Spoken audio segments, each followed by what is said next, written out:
Boom. I love that intro, don't you? Such an epic intro. I loved making it. Hello, Jaden. How are you? Good, Paul. How are you going? I'm doing very well. We have another guest on the show. We do. We have a lot of these, hey? We recently. do. It is awesome. So, introducing Bruce Hutchison from the Hutchison Moore team.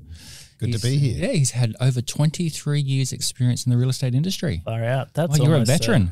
I've seen some changes, that's for sure. I can imagine you've seen some changes. So it's almost a life sentence, isn't it? Absolutely. But you're still doing it. So obviously you really enjoy what you do. And yeah, it's definitely a lifestyle job. It's every day is different. So it's never boring. Get to meet lots of people, new families, sell to families of kids, and wow, that's awesome. Generational. How cool is that? Life's cycle almost now. Absolutely, it's crazy. So you didn't start in real estate originally, though, did you? You've had a few different career changes over your time. Yeah, no, I wasn't sure, like most young people, what I wanted to do. So I worked in a carpentry factory for a little while. Mm-hmm. Then I did a business course.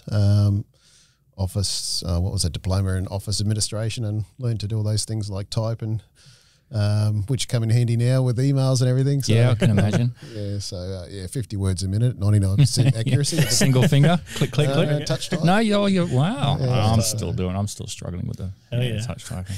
I always see you trying to write an email. You got your glasses down here, like, oh yeah. Oh yeah, go on. I'm not that old. You youngin'? Oh my goodness. No idea. But yeah, no, I'm shocking on the keyboard. Yeah, voice to text, that's probably the way to go. Voice to text, yeah. Hey Siri, oh don't say that. All our phones will light up. Alexa's going to get jealous over there. So there we go. In administration, and an interesting one here, a motelier. Is that Jaden? Is that how you say it? Is it motelier? Motelier? No, it's actually a motelier. Motelier. Okay, maybe. Were you the guy that cleaned all the motel rooms at the motel? Yeah, and did administration and in the motel. Yeah, he ran a motel. We had we went overseas to New Zealand to a place called Wanaka, which is about an hour from Queenstown in the Central Lakes Otago district, which is we ran that for just on 12 months, and I was just a young fella then, and it was a great experience. I had no idea that they had their own name, motelier. Well, I had to Google it. Motelier. So someone who runs a motel is a motelier. A motelier. Is it the same with hotels too? A hotelier?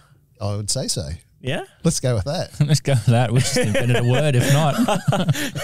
I've seen worse. Did it come up in Google?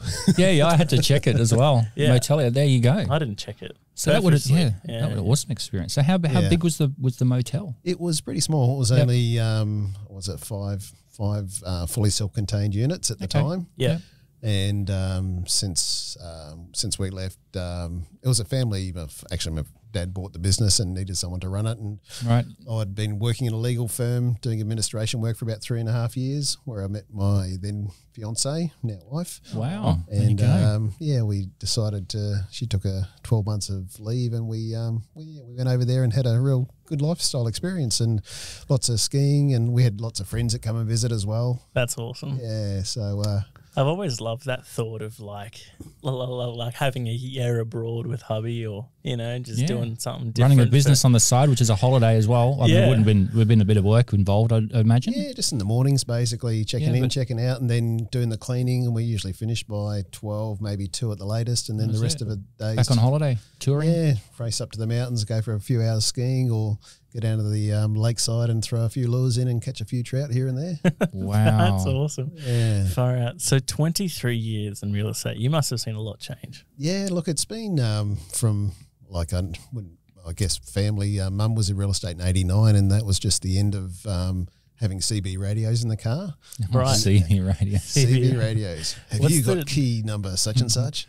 What's the difference? Sorry for being stupid. What's the difference between a CB radio and like a normal radio that's still in the car? Well, like CB, it's like your trucky radios, Oh, like rubber ducky calling in. Closed band. I'm not sure. Closed band. Yeah. Closed band. You've all got a channel. Say channel 22 for the office is going to be. So, hey Ross, where's the keys for 8 Ackworth Place? Really? Goes, don't know, mate. And hey, and they get off the thing. And go, hey. Ross wants those. We better get back to the office and put a contract on that, didn't we? Over. Yeah, because they still have those now with like when my parents go for two ways, yeah, same thing, yeah, same little thing. UHF 2 ways, yeah, that you get a lot of four drivers use them up and down beaches and Because things. it was pre-mobile phone times. Yeah, right. there you Because go. they had the phones in the car too. Hey, at some stage, that came afterwards, and then there was the pages. We had the pages as well. Pages, Yeah. beep, beep, beep. Go and ring someone from a payphone or whatever. Yeah, right. Wow. Yeah, so, yeah. How it's changed, eh? That's crazy. yeah, it was sort of mobile phones were coming in. I got in late 90s, probably April 97 to be sure. Yeah. I did a course at the REIQ, Superstarter Salesman course, which sort of set me up. And started my first career was at Ray White, and I was there for 5 years. Yeah. Yeah, Ray White Alex Hills. It was a really good office and a good grounding. Yep. So it's always been down in the Bayside. Yeah, always based in the based in the Bayside and lived down that way. So it's live it, love it, sell it. You know. Oh, love it. Yeah. Put that on a bumper sticker. Love it, sell it. Oh, bus stop here and there. You just invented a slogan. There we go. Yeah, there you go. So 23 years, you must have seen, like, in terms of how were things back then, like how in comparison to today, to then, like how would you approach the from beginning to end of a sale process of a home back then? Yeah, so I mean, starting from looking at let's start talking about photographs. For example, my parents were part owners of a photography shop. Oh, that's handy. Yeah, Dad was a pharmacist and they had another business, and so we used to say, look, having that as a sales tool as an agent to say, look, we can photograph your property in the best possible light and things like that. Because, that'd be brilliant. Yeah, well, you'd get the film. It was back in the day where we'd get the film, race down to the Rabbit 20-minute or 1 hour turnover, get the photos, stick them on the front window, because we used to have a lot of, sell from the window back then. Yep. And then the receptionist would grab the photos and take them down to the Bayside Bully, and then they'd sort of scan them and put them in the ads. We because that was pre-internet, of course. That's very, awesome. Very manual. Yeah. Yeah, a lot of phone calls, a lot of running around with buyers. Buyers were pretty faithful back in those days, and there was a lot more listings, and the market was a lot slower. So average days on market might have been 3 to 6 months. Right. So a lot of choice. Yeah. A lot of choice. So, when you went on the market, if you sold within a month, you've done really well. If you sold within a week, you're a genius. Yeah. Witchcraft. Burn them at the stake. How do you do that? And I think if you made a few thousand, if you cleared 10 grand, you've done really well in your investment, real estate investment. If you've been there a year or two, and then we saw the early 2000s, and that was a bit of a change in sort of the market was going up $10,000 a week. And wow. That was my first boom that I experienced as a real estate agent. Yeah. Yeah, but it was pretty exciting times. So when did the Hutchison Moore team brand get created? Was it always like that from the start, or were you just Bruce Hutchison when you started at Ray White? Yeah, so good question. I was just Bruce Hutchison. I was working as a salesperson, independent. Carol Moore, that's where the Hutchison Moore comes in. She's my mum. She was in the industry for 8 years before I got into the industry. Yep. And after 5 years, I think she sold her shares in the business and went up north for 12 months. Oh, lovely. And then came back. But by the time she came back, I'd just joined Remax, and we started working together in an office. And then that morphed into the Hutchison Moore team probably in the next 12 months. And that ran for, good 17 years or something. We worked together, which was brilliant. That's awesome. That is Mum and son. Mum and son business. Dynamic duo. That would have been fun. Yeah, it was sort of a growth period for us, and just depending on someone, we could obviously go on holidays separately in different times. The business is always covered, and we always had our client's best interest in mind, and that they'd always be looked after. Yeah. So no good cop, bad cop. It was both good cops, yeah? Yeah. Nice people come first sometimes. Yeah. Oh, that's awesome. Yeah. That's so cool. So you went, obviously, a lot's changed, and, so comparing it to sort of back then, you're running around, you're dropping photos off at the the developers and doing all that type of thing, compared to now. Obviously, there was a lot of running around back then, but it's become more and more complex now, hasn't it? Like, people don't realize how much goes on behind the scenes now with digital compared to non-digital back then. Yeah, looking at social media, that wasn't, again, the internet wasn't there, so there's a lot of Obviously, the newspaper has become sort of like a 10 or 20% sort of option to market the properties, whereas the internet's everything. Social media is massive these days. Yeah, absolutely. For example, YouTube and those sorts of things, getting Google to push your brand and things like that as well. So it's not only listing and selling, it's using social media to sort of generate your brand and create the awareness for the properties and things like that now. It's a lot of strategy to try and launch that in front of people. Yeah, so people in general terms now we talk about social media as in a social media program, things like that, and how much money we want to put into social media to get the property to different groups, and how we can tag names, tag things so we can get it in front of the audience. Yeah, it's amazing. Well, we were talking about that in one of the other episodes, weren't we? How is it like 70 or something? 75% of Australia's population is on Facebook. That's right. Yeah. One of the per capita, we have one of the most people on Facebook than anywhere else in the world. And people are spending, what we work out? We did a little thing, didn't we? How much time we spend on Facebook. But the average, I think, is about 30 minutes a day. Most people spend on Facebook alone, just scrolling through their feed. So it's definitely got a lot of people's attention. Yeah, there's definitely an addiction there with Facebook. Yeah. I think so. I watched that. It's good and bad. I mean, the good parts are you're checking with friends that you don't see every day. You're checking with family that might be overseas, or friends, that you've from afar, or clients that that you've sort of tagged in, and they're friends that you've been a big part of their life for a short space of time. They're best, I guess, what you'd say, your best friend for the next 3 weeks, and then obviously you try and keep in touch with most people. But yeah, Facebook's a good vehicle. So what is the most exciting thing about, I guess, real estate today? Like what do you love doing out of the whole process, from the listing to the contract congratulations phase? Is there anything in there which is, really gets you going? Or I guess getting in front of people and talking to past clients and just reliving past experiences and saying, do you know anybody else that's looking to sell? Isn't it about time you bought your first investment property? Yeah, I don't know a great agent, Might be able to find something off market. Yeah, absolutely. Off market. But it's interesting. You've always sort of got to put 1 and 1 to make 3, I guess. So it's always, the brain's always ticking, and there's always, I guess for a lot of salespeople, the subconscious is always sort of saying ring such and such, and there's a reason for that, and you just sort of got to tap into that, and when you get a sort of a thought, act on it.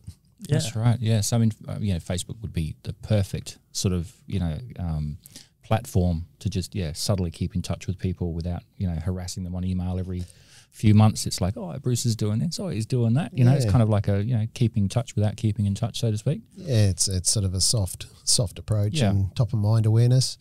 Similarly, I've got some bus stops around the Redlands. I've got 4 of them, and it's just, again, top of mind. Yeah, just a bit of brand awareness. You're still here, still doing your thing. Yeah. 23 years later. 23 years, man. Yeah, soon to be 24. Wow. Because we're both in the media business, Paul and I. I'd love to know, because you've been around since pretty much our job was created. Like our job hasn't been around for that long in the scheme of like how long that like an agent's been there for. Like I think that our space is only like 10, 15 years at the max. At least, that it has become a job or a platform for us to actually make a living. How was that? From you guys taking your own photos in your dad's and your family's shop, and then moving over to a professional per se. How was that were you convinced at first, or was it a bit airy fairy? How did that go? Yeah, look, I think it was. The thing that springs to mind is photography. I was one of the first ones to hire a cherry picker so I could do an elevated shot. There you go. And I was in this cul-de-sac. This property is on a 1/4 acre, and I got up on this thing and I went, oh man, it's just a massive canopy of trees. It seemed like a good idea at the time. But then again, I started originally with a block of land near the water, and I just wanted to show where it was and how close it was. How close. But around that time where, photography was getting important, there was a franchise that came to the area, and then they had the poles that went on the back of the car, a telegraphic pole where it had your solid full camera. It went up there and probably shaking around in the wind, and they had a laptop attached to it, and so they could operate it, spin it around, and then take the photos. So it wasn't too hard to sort of see the big difference with amateurs and professionals. And straight up, you do want to be a professional. You don't want to put out an amateur sort of show. Of course. Because then you become amateur show. And so, no, I was fully embraced professional photography, because I know what my skills were. I can do photography, but I'm no professional. I'm no So it would have been just like they brought like something else to the market with that poll. Like that would have been so new and different, and now we don't have to get out a cherry picker, because that, like, I can just think how much how much organization I would take just to get it there, and then well, the guy I got originally to do it was like cheap as chips, and I thought, and then all of a sudden he got a couple of other people asking him, and then the price went from, say, $80, whatever it was back in the day, like we're talking 20 years ago, then it suddenly went up to went up to $100 and something, and I was thinking, but unfortunately for him, as I said, the professional photography came out, and then he became obsolete because they could do it a lot cheaper than he was offering by then. Yep. Well, that takes me back, because that's roughly where I started, which was about that 15-year mark. Because you were at that stage, the point where it was all sort of kicking off. Yeah, just prior to the polls, they used to use helium balloons. Oh, yeah. There's a couple of guys running around Brisbane with helium balloons with work? a camera strapped under it. Well, it's a helium balloon. You turned up in a big trailer and started filling this big balloon up with helium. Yeah, that's right. With a camera suspended under it. Yeah. It wasn't cheap. No, that wasn't cheap. No, that was an expensive exercise. And the poles came out, and then obviously drones come out, and all the poles are now on scrap metal yards, including mine. So, it's amazing how technology's changed over the years. You just got to wait for the cost of aluminium to go up. Yeah, I should have kept that. That's right. No, I don't think I've ever would have got my money back on that thing. They 15 grand. Yeah, or something? 15 grand for the elevated pole, because they're all aluminium. They had to be light. But on windy days, I don't know if you ever experienced that. On some windy days, these things used to bow over, didn't they? Yeah, the camera on top. It's like, oh dear. Just waiting for this thing to collapse on something. Game over, put it down. Yeah, it's a very innovative era back then, wasn't it? Yeah. Like even now still, like our job is to keep finding new ways to market these homes, to keep up to date with how buyers want to see it, with like social media, like there's video, right? So if you like boost it to the general public, and you need to make them stop. Yeah, like and you've only got a short little gap, and it's sponsored posts, and then picking the right words and picking the right audience. And that's right. Yeah, talking about back behind the scenes, there's a lot of you want to target your market, so you've got to understand who you're selling to and what price range, what age groups, what areas, community groups around there that you can tag words onto them, so you can go to the community groups. So there's a lot to it to sort of. You can't be a professional at everything, but you can know and understand the concept, and then tell the person who's going to, take your money and upload it to those Facebook platforms. What you want and how much you want to spend. So how do you approach that now in your space? Because that's quite new in the scheme. Well, a lot of agents aren't even adopting and still in denial that social media even is playing a part, but clearly it's making a massive difference. Yeah. So I mean, you're well ahead of the curve there, because you've been doing it for a few years now, haven't you? Yeah, I've started doing it. It's just getting your head around it, being comfortable in front of the camera, and it is what it is with the world of technology. You got to embrace it, otherwise you get left behind. Absolutely. Yeah, I mean, the technology with Domain and Realestate.com, they're one of our biggest vehicles to get our product out there. And then obviously the next one, social media, local newspaper for our area is still reasonably strong, but and affordable now because of the internet. That's been a total switch around from print media, which was used to, for example, shouldn't talk out of school, but it was probably $1,200-$1,300 a page in the local paper. Now that's probably less than $300 for a page for the equivalent all these years later. And switch around to the internet, you've got a minimum, say, 6-week package for, say, the bigger one, which is realestate.com. You're looking anywhere between $1,500 and $1,800 for a 6-week package, which is, say, $250 a week if you equate it out, which is probably still cheap. But when it's up front, a lot of people go, oh, but you're going, well, that's you want to be front and center. That's where you need to be. That's the platform you're on, and then you need the content to actually stand out as well on that platform. So, definitely. You know, it's kind of like, you know, back in the day when you're on the newspaper, there's no point in paying for a full page ad and having like a little, you know, 2-paragraph in the corner. You really need to maximize it, don't you? Yeah. So you do a very good job at doing that and maximizing, you know, the exposure on you know, those digital platforms. Like lately, there's been a lot of 3D technology and that type of thing, you know, during COVID, which has been around for quite some time, but now it's like, oh, look at this. Oh, look, it's all new. Oh, this is awesome. Meanwhile, all of these agents are like, yeah, it's been around for about 5 years, but hey, it's all new. It's all new now. Come use me. I've done some walkthroughs, which I'd like to do some more with Jaden. It's it's effective. It's people, they watch it, they comment on it, and it's probably something which is going to become bigger and bigger, in my opinion. Yeah. We're actually just like talking about that actually this morning. You know, like new and different ways to you know, do video. You know, almost most of them in this A&A's age is a short format. So it's like we have to be short, quick, because or else we'll lose engagement. But, you know, there's no one doing long form, which is what we did that during the midst of COVID, is just like literally it's going to take, how long is it? Like 7-something minutes? Yeah, the second one we did was about 7 minutes, and I think the first one we did was a townhouse, so it might have been about 4 or 5 minutes. Yeah. But, I sent it through to my biggest critic, Dad, and he goes, you said this word so many times. I said the word so many times. Is there anything else about it? Oh, no, it's all right apart from that. Oh, good. There we go. I love that. It was a simple compliment. Yep. Okay. Yeah. And it's great because there is so much. Who would have thought that there is so much more work that goes into a short format edit than it does a long format one. I know. Yeah. Because I enjoy the short format, like especially Bruce. It's like those last couple were gold, man, crack up. Running around with a fake mustache and that was awesome. I loved it. It was good. I got a heap of feedback from that video, Jaden. Yeah, it was, how they like it? Yeah, it was next level. I mean, it's sort of just like it's next level. So let's keep up the good work. Oh, thanks, man. Well, I think we'll take a quick short break. Yep. And we'll be back with Brucey.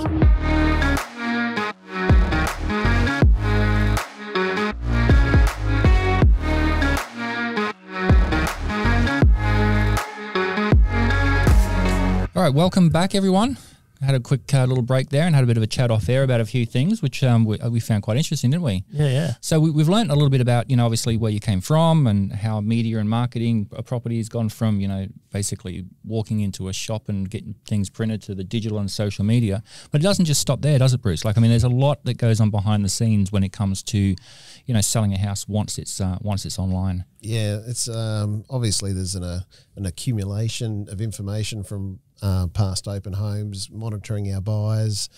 Look, the word database gets thrown around a lot, but it's actually a real thing. There's people that have come through. We talk to them. Have we got something coming up? There's a lot of people out there that are searching, and a lot of people that want us to take them under our wings. So say, have you got something? And be it buyers agents, be it, you know, first home buyers, people downsizing, wanting to find something before they'll sell.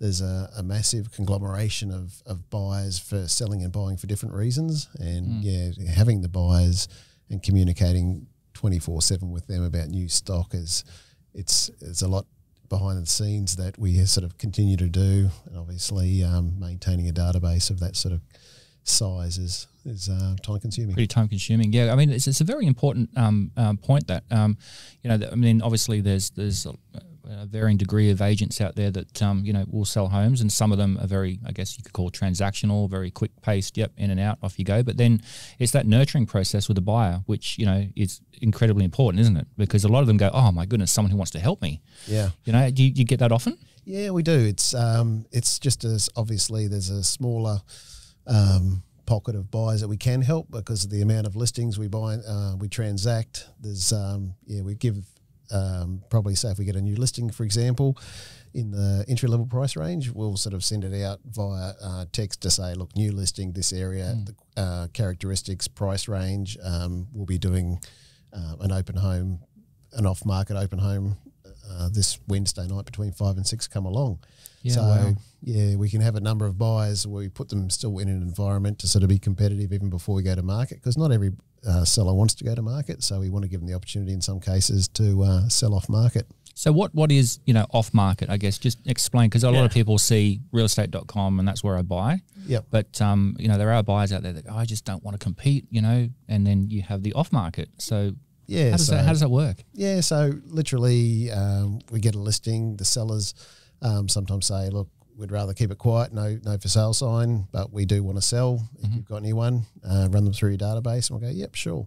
We'll have a strategy for, say, 2 weeks to try and sell the property off market, and then if the sellers don't get a result they're happy with as far as offers coming in, then we'll go live with all the full marketing and strategy to sort of bring the rest of the whole market in there. So, but yeah, look, the buyers are sort of in this market. They really want to be your friend. Yep. So want the secret list, the blacklist. Yeah. What do you got, Bruce? What do you got in there? Yeah, so it's sort of like, in this market, the buyers are your best friends, whereas, in a market where there's lots of listings, they don't want to know you. Sort of, you're going, oh, these people aren't returning my calls. That's a bit awkward. Run around with them, get through this property. Hey, what did you think? There's, silence on the message bank, email silence, going, I guess they didn't like it. So, wow. So how many buyers are popping in open homes at the moment? The market's sort of shifted this way where there's not a lot on the market. I guess you'd probably see quite a few people turning up to opens and definitely. It's pretty incredible. We opened a property recently, launched it on a Thursday. We had 15 groups through the first open. We did a Thursday. We had another 10, and then we opened it the following Saturday, and we had another 10. Wow. All right. So 35 people in a week. Different groups. Different groups, 5 offers. All right. Many familiar faces. Like, have you seen the same buyers turning up? Yeah, you are. Getting to know them by name. Oh, come on through. I know you're John and Jane. Oh man, get on through. Look, some of them have got properties to sell, so it makes it sort of a bit difficult until you get a contract to sort of you're competing with people without having to sell. Yeah. But yeah, you do sort of they're part of I guess your streamline to sort of put into something off market. Wow. Okay. So sorry, you go. Obviously, this year we've gone through COVID and how that's affected the market and all kinds of jobs and businesses and things. How is that through being like as an agent's perspective? Okay, so what happened over COVID was the amount of stock coming onto market was lessened, say 25%. That's a lot, isn't it? Yeah. So in that time, the buyers were still accumulating, and some of them obviously getting their super out and putting that towards savings, and all of a sudden we've got more buyers, less sellers, because we've got 25% less, and we've got investors coming back from Sydney and Melbourne, which weren't on the ground before, and we've got that 60% of the market is your first home buyers and your investors. So all of a sudden you've got competition again. Wow, yes, that's amazing. But sellers aren't hearing the same picture, are they? They're worried about going to the market. They're not hearing the competition and how many people are wanting to buy a house. They're like, oh no, it can't be that good. Yeah, are you finding that? Like, yes and no. I mean, I think the sellers at the moment, especially that entry level sort of stuff, their only concern is being able to find something once they sell. They know they're going to get a premium in this market, but just having something to go to is a bit of the fear for them. But in saying that, we've got the unknown with the media saying that next year in March, when the JobKeeper and this and that's going to happen, that it's going to be, the market's going to go down. Whereas up in Queensland, where we are here in southeast Queensland, I've got totally the opposite thought pattern. I said, because if we get more houses coming on the market next year due to that, we've still got a 25% shortfall. So it's not going to go down. It'll flatline if it does anything, but we've got enough buyers to sort of take up any slack. Absolutely. So what do you see the next 12 months of the real estate market being in your Bayside area? Have you? Yeah, look, do you have a prediction? I'm thinking that it's going to get busier. Yeah, I think we're going to sort of pick up. There'll be some confidence leading into the new year. People will realise that the world's going to keep turning. We're okay. And what'll happen is people go, okay, we're comfortable to buy and sell again, and we'll have our numbers will creep back up to where they were as far as turnover goes. Yeah. So we're going to see good numbers again, and people will be in another price level, which we're going to stick to now. It's like when we've bumped up probably 5% in our area. So the entry level, for example, Alex Hills, Capella Bar, you're looking at 420 for something pretty average that needs renovation. Yeah. And sort of up to 480 to 500 now. People are prepared to pay for entry-level properties, 3-bedroom, 1-bathrooms. Yeah, right. You know? Wow, that's awesome. Going up there, isn't it? Yeah, look, it is going up, but we're 24 k's to the CBD in the Redlands, and we're near the water. We've got breezes. It's a good place. Lifestyle, the Bayside lifestyle. lifestyle. You've got the islands Yeah. and you've got the ferries. Oh, yeah, it's a nice little look, spot. It's a lifestyle area. It's a really nice area, but don't tell everybody. But if Stop recording. but yeah, look, we are getting a lot of people from closer to the city coming out. For example, you know, Murray, Carindale, Wynnum West. We're a lot more affordable than those areas. We're probably about 5, maybe 8% cheaper and you get a better product and a bigger product, a bigger block of land. Of course, and it's on the train line still, isn't it? More modern houses, yeah. And also there's a direct bus line proposed for Capalaba. It's sort of been approved, but obviously not funded. So that'll be a direct busway to the city eventually. Oh, so just express. Straight through. Wow, that'd be good. Yeah, when that kicks in, I mean, we'll be the new Parramatta of Sydney as far as prices go, even though we're sort of so affordable, you know. Wow. But less than 500,000 for 24 k's to the CBD of a major city. That's pretty serious, isn't it? Yeah, and the returns are really good. Yeah. You know, I'd recommend anybody that's sort of got a long-term outlook to buy in the Redlands, and you're going to be sitting pretty in a few years' time. I'm excited now, actually. There we go. That's cool. Oh, that's so That's cool. answered that question for you, hasn't it? Yeah. Well, you know, like as a first home buyer myself, I'm not ready yet. But in a few years' time, you know, buying a house feels so expensive these days, and it's just like, you know, where do you buy? Like, for example, like if I were to buy in my area, which is like Bayside, I live where Brucey works.